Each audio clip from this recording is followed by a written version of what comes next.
φτιάξαμε σήμερα, Τα λονδρέζικα, Ναι, τα κόκκινα. Και μπαίνει και κάθεται δίπλα μου ένα τσέλο. Πώς μπήκε το τσέλο μόνο του? Δεν ήταν τσέλο.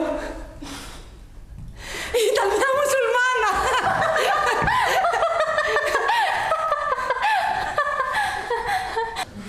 Ήτανε μια όμορφη. Πολύ όμορφη. Πολύ όμορφη. Πολύ. Μου αρέσει. Πολύ όμορφη.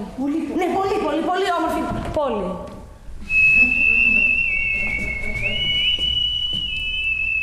Η Γκλούμιστερ.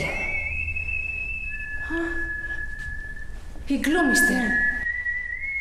Οι κάτοικοι της Γκλούμιστερ δεν έφευγαν από εκεί ποτέ. Όλα ήταν τέλεια.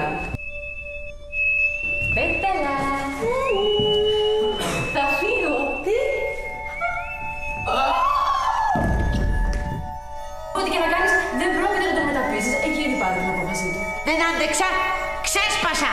Στην πόλη μας έπεσε κατάρα. Μια μέρα οι κάτοικοι πρόσεξαν ότι δεν είχαν χρώματα.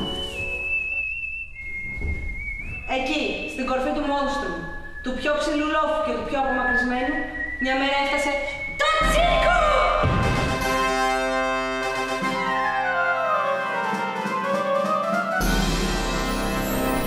Η μοναδική φορά που ξένοι βρέθηκαν στους δρόμους της πόλης ήταν όταν έφτασε το τσίρκο.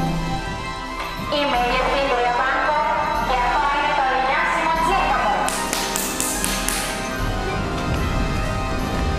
Ναι, καμμένη εισιτήρια, ναι, ήθελα παρακαλώ.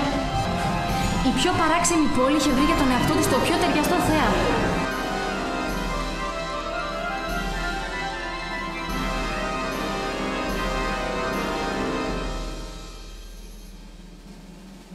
Όπως σου είπα, το τσίρκο έμεινε πολλά χρόνια στην ασπρόμαυρη πόλη.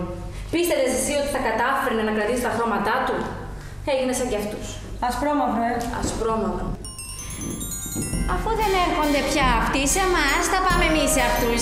Τότε γιατί έχουμε να σταθούμε στο τσίρκο τόσο καιρό? Θέλετε να το μάθει μήπως στο κεφάλι?